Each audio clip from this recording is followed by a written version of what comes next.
I'm Jane, and I'm going to read chapter 5. I've got a crazy puppy running around, so be warned, she might just join us. Okay. Chapter 5. Greytuft took 2 or 3 long steps forward, his huge wings flapping rapidly. He stretched his neck forward, and the next moment he began to climb steeply into the sky. The Midgelings stared in amazement as the trees before them suddenly dropped away. Greytuft pushed higher and higher into the early morning sky, the trees below becoming nothing more than a huge, green, fluffy-looking carpet. The Midgelings gaped in wonderment at the sight below. Greens of all shades spread out before them. Far away to their left, they could see an enormous mountain range, with snow covering the peaks of each mountain. That's the Petershire Mountains, Bron, Greytuft told him, as if reading the Midgelings' mind. They stretch for hundreds and hundreds of miles both ways, always frozen on the tops because of their high altitude. Bron, as did the rest of the family, could only stare in wonderment at this entirely new vision of their world. It was beautiful. The great river looked so puny from this height, nowhere near as frightening as it had proved to them already. Fields of all colours spread out beneath them like some crazily coloured bedquilt. "Can we fly through the clouds, Mr. Greytuft?" Luna asked, as the heron flew onwards. "Hush, child. You should not ask such things of Mr. Greytuft," a star admonished the youngster for her cheek. "Why, bless me, no, dear child. They are far too high for me to reach. Even a mighty heron, such as I, have their limitations. Don't you know?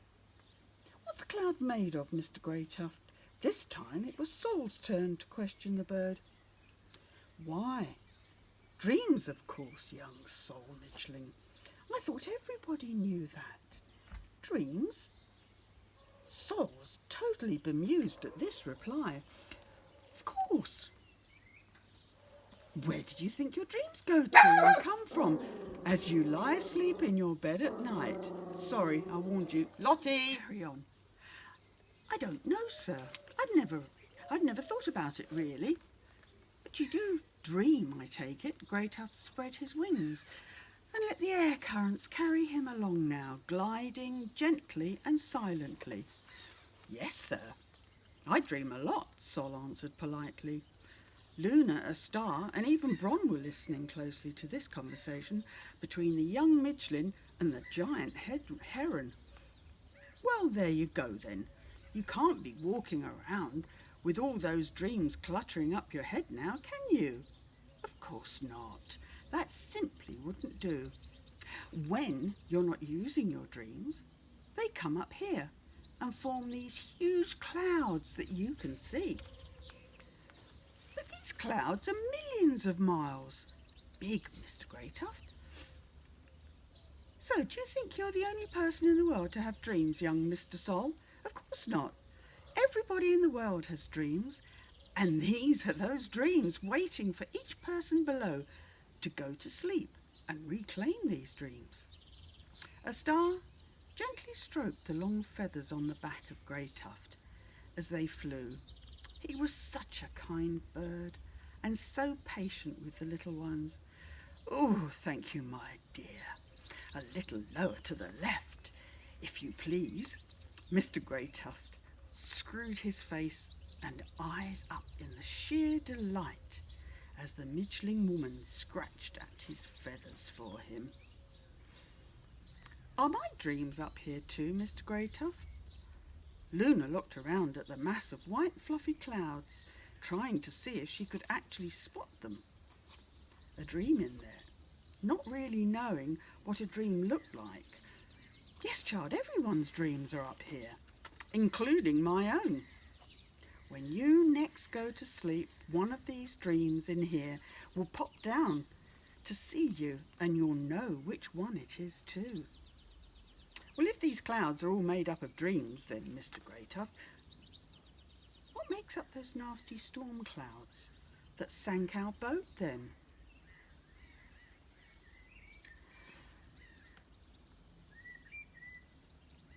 Luna was persistent, if nothing else.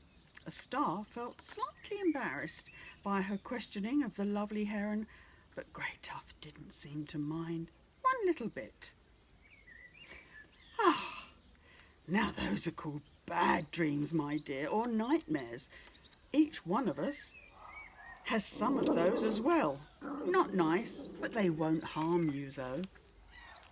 Oh, Lottie. Shh. Shush. Shush. Shush. Do you have bad dreams, Mr. Greytuft? Luna? The star sounded deeply shocked at such a rude question. It's quite all right, my dear. No harm done. Hang on a minute. It's quite all right, my dear. No harm done. It's the first time I've ever had someone to talk to as I fly. I'm rather enjoying the conversation, no matter how personal it might be getting. Yes, Luna, my dear, I have bad dreams as well as good dreams. Sometimes I get quite scared, to be honest, but they don't harm me in any way.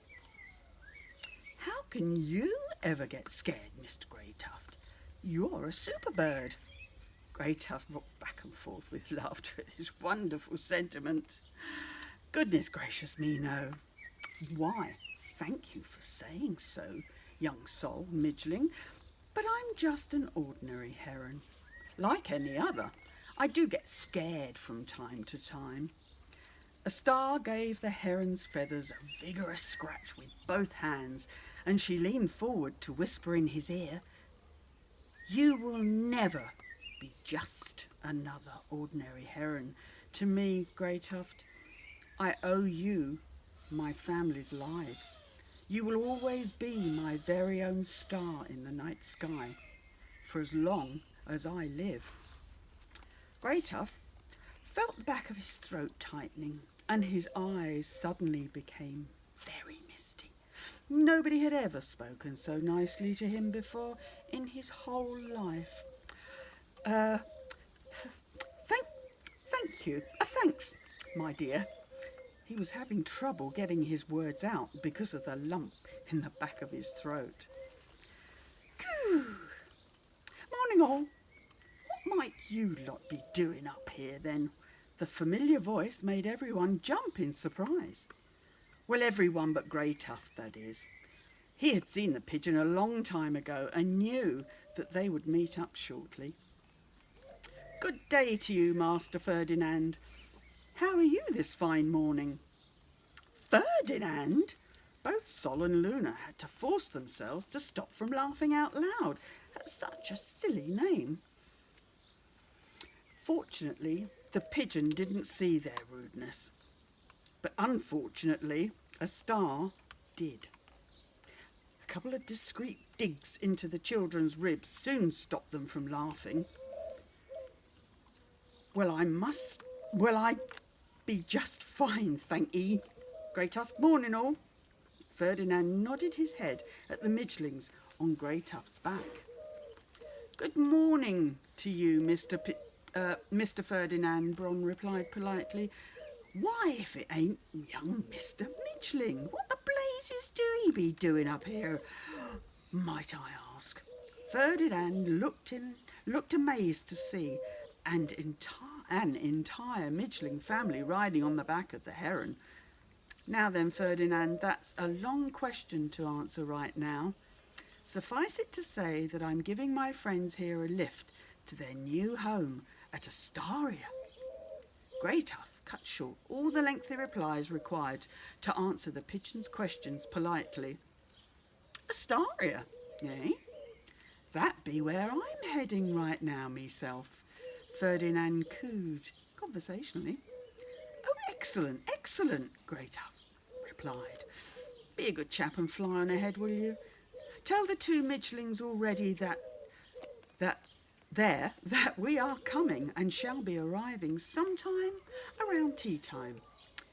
Ah, no bother, me old friend. Take care how thee goes, and don't take no downdrafts, will he? I'm sure I won't. Thank you, Ferdinand. Make haste now, there's a good chap. The pigeon flew on ahead at a far greater speed than Greytuff could make with his passengers. Not because of their weight or anything like that. They hardly amounted to any weight at all.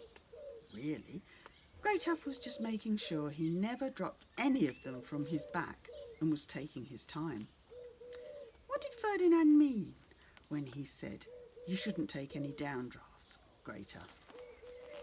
Sol asked the kindly heron. Those downdrafts are murder on the wings, young fella. Flying is a tricky business, you know. All sorts of problems to watch out. Excuse me. Go on. Go on.